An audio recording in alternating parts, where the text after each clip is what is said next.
Hello student, good morning to all of you. तो आज हम लोग क्लास 10 का मैथ्स स्टार्ट कर रहे हैं और आज मैं आपको एक्सरसाइज 1.1 बताऊंगा। ओके, तो बच्चों एक्सरसाइज 1.1 एनसीईआरटी के अकॉर्डिंग होगा और ये चैप्टर जो है रियल नंबर है, ठीक है। और आज हम लोग स्टडी करने वाले हैं question number 1 to 5 from exercise 1.1। तो इसमें दिया है सबसे पहले फर्स्ट क्वेश्चन में कि use Euclid's division algorithm to find HCF. तो बच्चों एल्गोरिदम क्या होता है? तो एक series of well defined steps होते हैं जिसे हम एल्गोरिदम कहते हैं। आप कोई भी फार्मूला जो प्रिपेयर करते हो, ठीक है, तो बहुत सारे हम लोग स्टेप्स को ध्यान में रखते हुए एक सीरीज बनाते हैं, ठीक है, तो वो एक एल्गोरिदम कहलाता है। तो यहाँ पे एल्गोरिदम यूक्लिड्स एल्गोरिदम पढ़ना है, इसका मतलब यहाँ पे एक खास तरह का कॉन्सेप्ट हमें पढ़ना होगा, ए बराबर बी क्यू प्लस आर। आपने बचपन में पढ़ रखा होगा डिविडेंड बराबर divisor into quotient plus remainder. Okay, तो यहाँ पे ये डिविडेंड हो जाएगा, ये आपका बी जो है डिवाइजर हो जाएगा, क्यू कोटेंट हो जाएगा और आर जो है रिमाइंडर होगा, ठीक है। और एक और वर्ड आएगा यहाँ पे लेमा। तो देखो लेमा क्या होता है? एक प्रूफिंग स्टेटमेंट होता है जिसको हम यूज करते हैं किसी दूसरे स्टेटमेंट को प्रूफ करने के लिए। तो हम यूक्लिड्स एल्गोरिदम का प्रयोग यहाँ पर करेंगे, ठीक है, एचसीएफ निकालने के लिए। तो वहां पे जो एचसीएफ निकालने का वे होगा वो हम कहेंगे by using Euclid's lemma. Okay, तो फर्स्ट क्वेश्चन यही दिया है कि use Euclid's division algorithm to find HCF. जैसे कि क्वेश्चन नंबर 1 का फर्स्ट में देखो, हमें 135 एंड 225 का एचसीएफ निकालना है। तो हम क्या करेंगे, यहाँ पर यूज करेंगे Euclid's division lemma. Okay, bye using Euclid's division lemma हम लोग मानेंगे लेट ए बराबर कितना 2 to 5। मैंने आपको कहा एल्गोरिदम क्या है? एक वेल डिफाइंड जैसे स्टेप्स का एक सीरीज है और उसको हम प्रयोग करते हैं किसी दूसरे चीज को फाइंड करने में। तो यहाँ पे हम क्या फाइंड कर रहे हैं? हम एचसीएफ फाइंड कर रहे हैं। तो एचसीएफ फाइंड कर रहे हैं इसलिए हम लिख रहे हैं bye using Euclid's division lemma. और उसका यूज करेंगे तो हम ए को क्या मान लेंगे? जो डिविडेंड बड़ा जो संख्या होगा उसे ए कंसिडर करेंगे और डिवाइजर जो हो जाएगा छोटा वाला संख्या होगा। तो यहाँ पे b क्या हो जाएगा? 135, दैट इज डिवाइजर। ओके, तो ध्यान देंगे यहाँ पे लिखेंगे bye using Euclid's division lemma. Okay, यही बोल रहा है ना? हाँ, यूक्लिड्स डिवीजन लेमा। तो देखो क्या हो जाएगा, 225 इज इक्वल टू डिविडेंड बराबर होता है divisor into coefficient plus remainder. तो 135 को देखो कितने बार मल्टीप्लाई करोगे? अगर 135 को हम 2 टाइम्स मल्टीप्लाई करेंगे तो 270 हो जाएगा, जो इससे ज्यादा होगा। तो आप 1 टाइम्स मल्टीप्लाई करोगे और कितना ऐड करोगे? तो 225 में 135 माइनस करो, तो 5 में से 5 0, 12 माइनस 3 9 और ये 0 हो गया ना। तो यहाँ पे 90 बचा। अब देखो इसका कॉन्सेप्ट क्या है यूक्लिड्स डिवीजन एल्गोरिदम की, ए बराबर बी क्यू प्लस आर होगा, ठीक है। तो यहाँ पे आर की जो वैल्यू होगी वो बी से छोटा होगा और 0 से बड़ा या 0 के बराबर होगा। रिमाइंडर हमेशा क्या होना चाहिए? बी से छोटा और 0 से बड़ा या 0 के बराबर। और दूसरी बात यहाँ पे ध्यान देना है कि अगर ये रिमाइंडर 0 होगा तभी हम एचसीएफ फाइंड करेंगे या एचसीएफ फाइंड होगी। यदि रिमाइंडर 0 नहीं होता है तो एचसीएफ फाइंड नहीं हो पाएगा। तो यहाँ पे देखो रिमाइंडर चूंकि 0 नहीं है तो हमें ये स्टेप्स को फिर से क्या करना पड़ेगा? प्रोसीड करना पड़ेगा। तो हम लोग लिखेंगे चूंकि remainder is not equal to 0, ठीक है, therefore again using Euclid's division lemma. अब ध्यान देंगे यहाँ पर कि फिर से अब एक इसको मानेंगे। तो ये जो डिवाइजर पहले आपने माना था अब उसको हम लोग ए मान लेंगे, ठीक है, ए बराबर 135 और जो यहाँ पे आपका रिमाइंडर बचेगा उसको अब डिवाइजर मान लेना। तो यहाँ पे देखो डिवाइजर क्या हो जाएगा? बी 90। फिर से हम लगाएंगे therefore 135 is equal to 90 into देखो 1 और प्लस कितना हो जाएगा? 45। फिर से लिखोगे यही कहानी, again 45 is not equal to 0, therefore 90 is equal to, देखो अब इसको a मान लेना और 45 को क्या मान लेना? b मान लेना। तो 45 इंटू 2 प्लस 0। अब देखो नाउ रिमाइंडर बिकम्स 0। अब यहाँ पे आपने लिख दिया है कि रिमाइंडर क्या हो गया? becomes 0. ओके, देयरफॉर एचसीएफ जो होगा बच्चों, एचसीएफ, तो यहाँ पे जो ये आपने बी निकाला है ना, ये डिवाइजर अपने जो लास्ट में कंसीडर किया वही आपका एचसीएफ होगा, तो एचसीएफ हो जाएगा 45. ओके, तो यहाँ पे आपने कॉन्सेप्ट ध्यान दिया कि इफ रिमाइंडर 0 देन बी क्या कहलाएगा, एचसीएफ. ओके, चलिए अब सेकेंड क्वेश्चन हम लोग इसी में देखते हैं. जैसे देखो सेकेंड क्वेश्चन दिया है 196 एंड 196 है और 38220 है. ठीक है, अब हमें इसका एचसीएफ निकालना है. तो ध्यान देंगे फिर से यहाँ पे हम लोग मानेंगे लेट ए बराबर जो बड़ा संख्या है तो 38220 और बी बराबर क्या हो जाएगा 196. अब हम फिर से लिखेंगे bye using Euclid's division lemma. Bye using Euclid's division lemma. फिर से देखो क्या होगा, डिविडेंड बराबर हम लोग लिखेंगे divisor into quotient plus remainder. तो देखो ये हो गया डिविडेंड, डिवाइजर हो गया 196. अब यहाँ पे देखो ये काफी बड़ी संख्या है, तो आपको क्या करना पड़ेगा, रफली आप इसको मल्टीप्लाई करके चेक कर लो. देखो कितना से मल्टीप्लाई होगा, तो आपको क्या करना पड़ेगा ना, इसको डिवाइड करना होगा.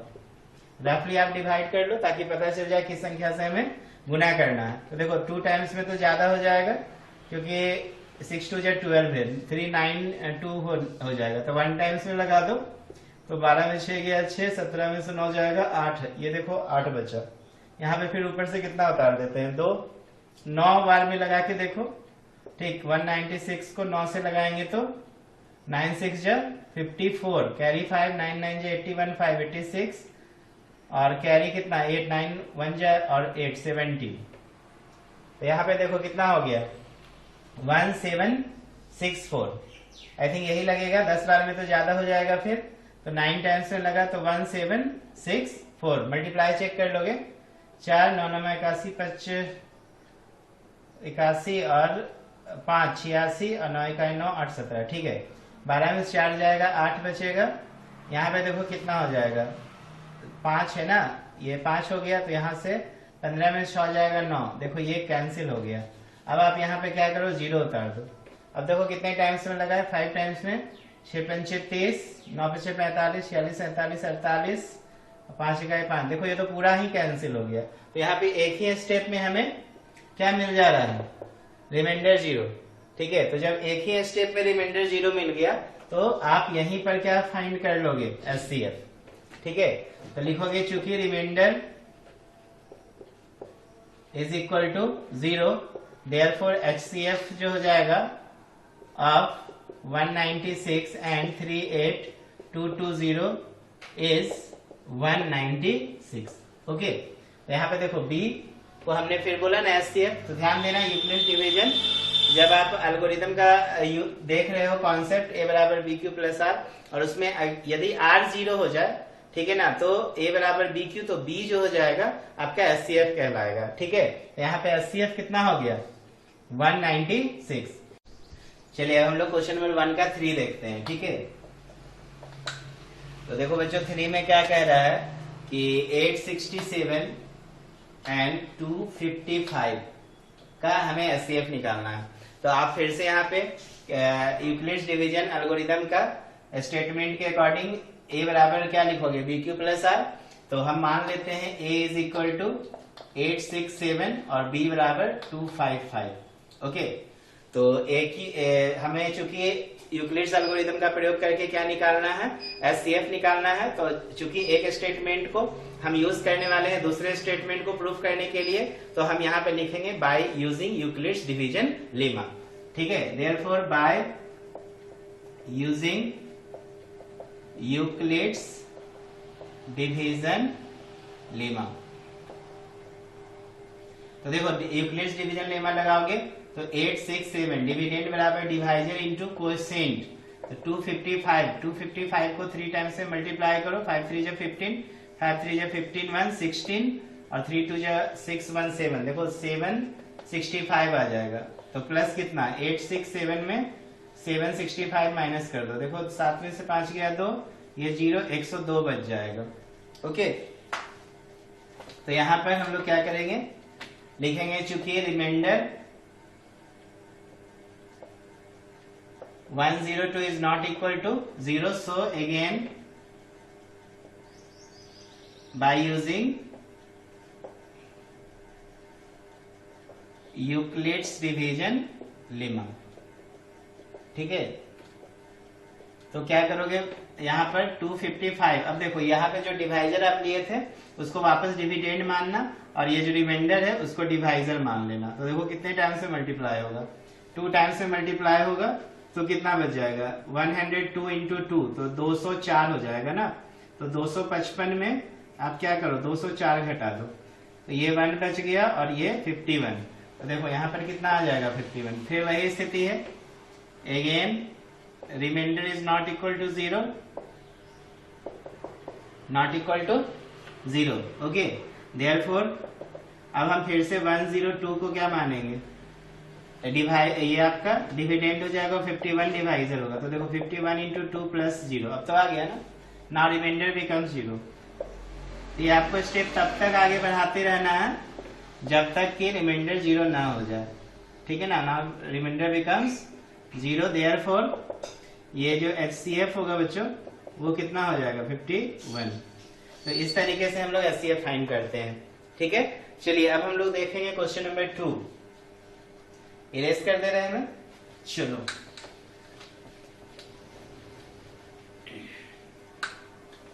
ध्यान दो बच्चों, क्वेश्चन नंबर 2 कैसे बनाइएगा। 2 में बोल रहा है कि so that any positive odd integer in the form of 6q+1 और 6q+3 और 6q+5 where q is some integer. तो बच्चों हम लोग यहाँ पर मान लेंगे कि let a be any positive integer. ठीक है, a को आप कोई पॉजिटिव इंटीजर मान लो एंड b को क्या मान लोगे, देखो 6q+1 6q+3 है, तो b को आप 6 मान लेना। तो देखो यूक्लिड्स डिवीजन एल्गोरिथम के स्टेटमेंट के अनुसार क्या हो जाएगा, a बराबर bq, तो 6q+r हो जाएगा। ठीक, अब देखो यूक्लिड्स डिवीजन एल्गोरिथम में रिमाइंडर के विषय में क्या बोलता है कि b से छोटा होगा। ठीक है, b सॉरी यहाँ पे, हाँ ठीक तो है, रिमाइंडर b से छोटा होगा और 0 से बड़ा, ये 0 के बराबर हो जाएगा। ठीक है, तो देखो इसलिए r बराबर क्या हो जाएगा, तो यहाँ पे लिख लोगे since r less than 6 greater than equal to 0, therefore r का मान हो जाएगा 0 1 2 3 4 5। ठीक है ना, अब हम लोग क्या करेंगे, इसलिए a बराबर क्या लिखोगे, देखो 6q+r, तो 6q+0 तो 6q, या 6q+ देखो 1 हो जाएगा, या 6q+2, या 6q+3, या 6q+4, या 6q+5। अब चूंकि हमको बोल रहा है कि पॉजिटिव ऑड इंटीजर किस फॉर्म में होना चाहिए, तो पॉजिटिव ऑड इंटीजर होना चाहिए बच्चों, so any positive integer in the form of 6q+1 6q+3 या 6q+5 where q is some integer. ठीक है, तो यहाँ पे तो डायरेक्ट स्टेटमेंट आपको दिख रहा है, यहाँ पे 6q+1 6q+3 और 6q+5 क्या है, ये एक आपका पॉजिटिव ऑड इंटीजर है। ठीक है, आप इसको इस तरह से भी स्टेट कर सकते हैं, देखो फॉर पॉजिटिव ऑड इंटीजर, ध्यान देंगे ये वाला जो टर्म है, ये वाला टर्म और ये आपका पॉजिटिव इवन इंटीजर को रिप्रेजेंट करेगा, और ये और ये क्या करेगा, ऑड इंटीजर को। तो a बराबर देखो 6q+1 और 6q+3 और 6q+ कितना है 5। तो देखो a बराबर आप इसको क्या लिख सकते हो, 2 इंटू कर दो, 2 इंटू 3q+1, या 2 यहाँ पे देखो 2 इंटू 3q+1 प्लस 1 कर देते हैं, देखो 2 1 2 1 मिलके कितना हो जाएगा 3। यहाँ पे भी वही काम करो, 2 इंटू 3q+2 प्लस देखो 1। ठीक है, 2 इंटू 3q+2 प्लस 1, तो देखो 2 2 4 प्लस 1। तो a बराबर क्या हो गया, देखो इसको हम मान लेते हैं 2k1+1, या 2k2+1, या 2k3+1। where K1, K2 and K3 are some positive integer, some positive या सम इंटीजर भी बोल सकते हो, सम पॉजिटिव इंटीजर। हेंस आप क्या लिख सकते हो स्टेटमेंट में, देखो आपसे पूछा है सो एनी पॉजिटिव इंटीजर, तो हम लोग लिख सकते हैं ना, hence any positive odd integer, positive odd integer is either in the form of, is either in the form of, या तो क्या होगा 6q plus 1 होगा, या 6q plus 3 होगा, या 6q plus 5 होगा। ठीक है, तो इस तरीके से हम लोग क्वेश्चन नंबर 2 बनाते हैं। अब देखो क्वेश्चन नंबर 3 में क्या कह रहा है, 3 बहुत आसान है, यहीं पे बना देता हूं। 3 में बोल रहा है कि any army contingent of 616 member is to march behind any army band of 32 members in a parade. The two groups are to march in the same number of column. What is the maximum number of column in which they can march? तो देखो बच्चों यहाँ पे maximum number of column जो होगा, maximum number of columns in which army can march. तो देखो बच्चों मैक्सिमम नंबर पूछ रहा है, तो हमें क्या निकालना होगा, एचसीएफ ऑफ 616 एंड 32। ठीक है, तो आप यहाँ पर भी यूक्लिड्स एल्गोरिथम का प्रयोग करके यहाँ पे एचसीएफ फाइंड करोगे। यूक्लिड एल्गोरिथम के अकॉर्डिंग हम मान लेंगे लेट ए बराबर 616 और बी बराबर क्या मान लेंगे 32। अब फिर हम लगाएंगे Euclid's division lemma. Therefore by using Euclid's division lemma,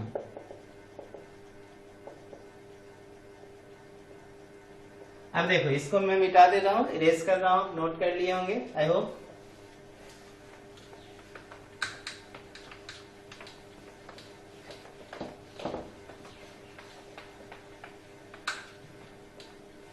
तो देखो यहां पर फिर क्या लिखोगे, 616 इज इक्वल टू 32 इंटू कितना टाइम्स मल्टीप्लाई करोगे, तो देखो 32 से डिवाइड करके ही पता चलेगा ना, तो 2 टाइम्स में ज्यादा हो जाएगा, 1 टाइम्स में लगाओ, 11 में 2 जाएगा 9, 5 में 3 जाएगा 2, यहाँ पे कितना आ गया 6, 9 या 27, 9 बार में लगाओ, 9 दूना 18, 9 या 27 एक 28, नहीं तो कितने टाइम्स में हो गए, 16 में से 8 जाएगा 8, और 8 में से 8 गया 0, यहाँ पे भी 0 बच गया। तो देखो 19 टाइम्स में अगर हमने मल्टीप्लाई किया तो हमें रिमाइंडर क्या मिला 8। ओके, रिमाइंडर क्या मिल गया 8। देख लो मल्टीप्लाई करके, 32 को 19 से, 9 दूना 18, 9 या 27 एक 28, 1 दूना 2, 1 या 3, 8 2 10, 3 2 5 1 6।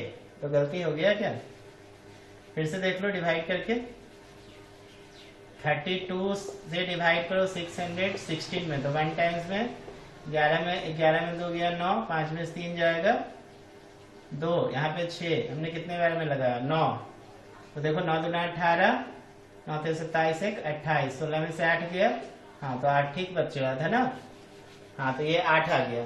तो लिखेंगे चूंकि remainder is not equal to, remainder 8 is not equal to 0, so again use Euclid's division lemma. Okay, तो देखो यहाँ पे फिर इसको हम क्या करेंगे, डिविडेंड मान लेंगे और 8 को डिवाइजर मानेंगे, प्लस रिमाइंडर क्या हो गया 0। नाउ रिमाइंडर बराबर 0, देयरफॉर एचसीएफ जो हो जाएगा बच्चों वो क्या होगा बी, तो 8 हो जाएगा। देखो 8 4 जा, इसी से ना लगाए हैं, तो यहाँ पे कितना लिखना होगा, ए बराबर हमने बोला कि इसको हम बी मान लेंगे और देखो क्यू, तो ठीक तो है, एचसीएफ कितना हो गया 8। तो इस तरीके से आप निकाल सकते हो कि मैक्सिमम नंबर ऑफ कॉलम कितने निकल जाएंगे 8, जिसमें आर्मी मार्च कर सकता है। चलो अब हम लोग देखते हैं क्वेश्चन नंबर 4। बच्चों 4 में देखो क्या कह रहा है, use Euclid's division lemma to show that square of any positive integer in the form of 3m और 3m प्लस 1। ठीक है, तो हम मान लेते हैं वो पॉजिटिव इंटीजर को a, let the positive integer be a। ठीक है, and b is equal to, देखो क्या है, b 3 हो जाएगा, बोल रहे हैं ना 3m या 3m प्लस 1, तो b हो जाएगा 3। ठीक है, देयरफॉर a का मान देखो क्या होगा, अच्छा रिमाइंडर भी निकाल लो ना, इसलिए रिमाइंडर देखो b से छोटा तो 0, 1 और 2 हो जाएगा, b से छोटा और 0 से बड़ा या 0 के बराबर। देयरफॉर a का मान देखो क्या होगा, 3bq, a बराबर क्या होता है bq प्लस r, तो देखो 3q प्लस 0 या 3q प्लस 1 या 3q प्लस 2। अब हम लोग क्या करते हैं, बारी बारी से सबका स्क्वायर करते हैं। तो व्हेन a बराबर 3q इम्प्लाइज a स्क्वायर बराबर 3q का होल स्क्वायर, तो क्या हो जाएगा, और a स्क्वायर बराबर 9q स्क्वायर, तो 3 कॉमन ले लो, तो देखो 3k स्क्वायर बचेगा और इसको आप मान लेना 3m1, where m1 is some positive integer, where m1 is some positive integer. Now अब देखो क्या करेंगे, वेन a बराबर देखो 3q प्लस 1 होगा, तो इम्प्लाइज a स्क्वायर बराबर 3q प्लस 1 का होल स्क्वायर, तो क्या हो जाएगा, a स्क्वायर बराबर a प्लस b का होल स्क्वायर तोड़ दो, तो 9q square plus 2 into 3q into 1 plus 1 का square.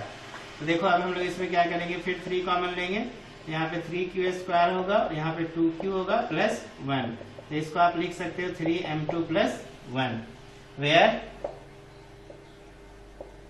m2 is some positive integer,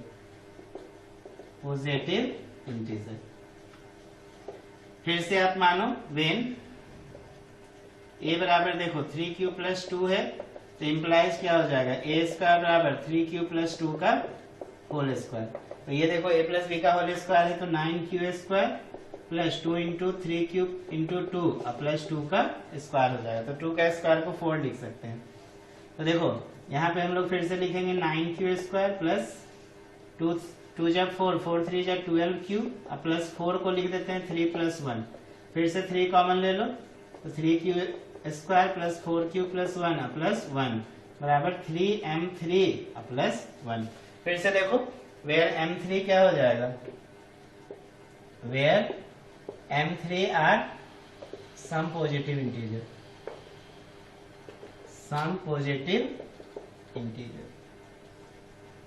ठीक है, m3 भी देखो सम पॉजिटिव इंटीजर, तो फाइनली क्या लिख सकते हो, hence square of any positive integer, तो फाइनली क्या लिख सकते हैं, hence square of any positive integer is either in the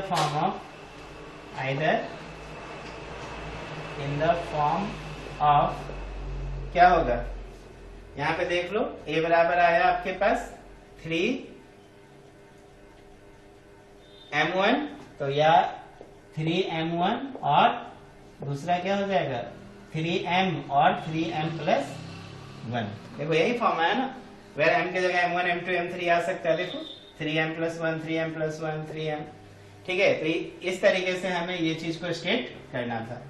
देखिए अब लास्ट हम लोग इसमें देखते हैं क्वेश्चन नंबर 5, रेस कर दे रहा हूं मैं, नोट कर लेंगे आप।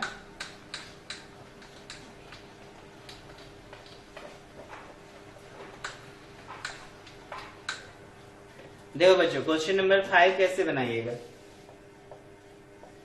5 में कह रहा है use Euclid's division lemma to show that cube of any positive integer in the form of 9m या 9m प्लस 1 या 9m प्लस 8। तो फिर से आप मानोगे let a be any positive integer and b is equal to, अब देखो b यहाँ पे 9 मत मानना, उसका जो लोएस्ट मल्टीपल है उसे हम मानेंगे, तो यहाँ पे 9 का देखो 3 हो जाएगा, ठीक है, तो b को भी क्या मानना 3, तो a बराबर क्या होगा, देयरफॉर r पहले निकाल लो 0 1 2, तो a बराबर देखो क्या लिख सकते हो 3q प्लस 0 या 3q प्लस 1 या 3q प्लस 2। अब हम लोग को बोल रहा है क्यूब इसका निकालने के लिए, ठीक है। तो वेन a बराबर 3q इम्प्लाइज aq बराबर क्या हो जाएगा 3q का होल क्यूब, और aq बराबर देखो 3q का होल क्यूब, 3 3 जा 9 3 जा 27 q क्यूब, तो 9 कॉमन लोगे तो 9 इंटू देखो 3 आ जाएगा ना 3q क्यूब। तो इसको आप क्या लिख सकते हो 9k1, where k1 some, where k1 is some positive integer, positive integer. When, फिर दूसरा स्टेटमेंट देखो, वेन a बराबर 3q प्लस 1 इम्प्लाइज aq बराबर 3q प्लस 1 का होल क्यूब, और aq बराबर 3q plus a plus b का whole cube, aq plus 3a square b plus 3ab square plus bq लिख सकते हो। तो aq plus 3a square b, तो 3 इंटू 3q का whole square plus 3 into 3q into 1 का square plus 1 का cube. तो देखो 3 3 जा 9 3 जा 27 क्यूब, और ये 3 3 जा 9 9 3 जा फिर 27 क्यू स्क्वायर, 3 3 जा 9 क्यू प्लस 1। सब में आप क्या करो, यहाँ पे 9 कॉमन ले लो, तो 3q cube 3q square plus cube plus कितना हो जाएगा 1। तो इसको देखो हम लोग लिख सकते हैं 9k2 plus 1, where k2 is some positive integer, ठीक है। k1 k2 m1 m2 कुछ भी आप मान सकते हो। अब नेक्स्ट देखो, वेन a बराबर 3q प्लस 2 है, फिर से इसका भी हम लोग को q करना पड़ेगा, ठीक है। तो इसका q देखो क्या होगा, aq बराबर 3q प्लस 2 का होल क्यूब, और aq बराबर देखो कैसे लिखेंगे हम लोग, यहाँ पे a प्लस b का होल क्यूब पे तोड़ो तो 3q का q, aq plus 3a square भी, तो 3q का whole square into 2 plus 3 into 3q into 2 का स्क्वायर प्लस 2 का क्यूब। इधर मैं इरेज कर दे रहा हूं।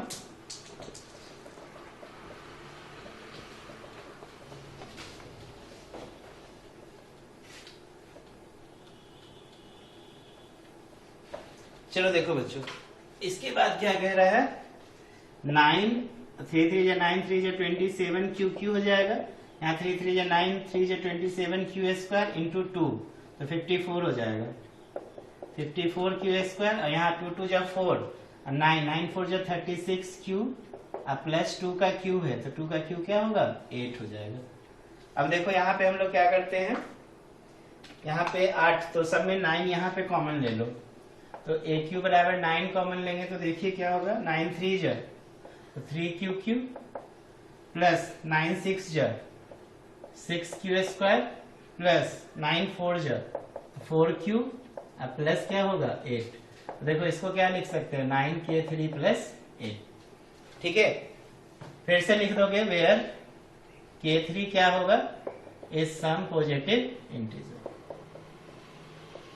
सम पॉजिटिव इंटीजर। अब देखो बच्चों यहाँ पे हमने निकाला ना सबका क्यू, तो हमको मिला 9k, पहला में देखो क्या निकल दिया,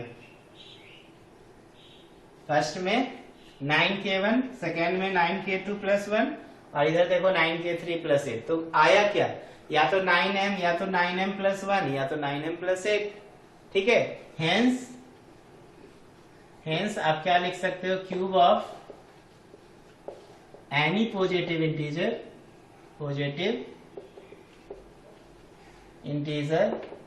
is either in the form of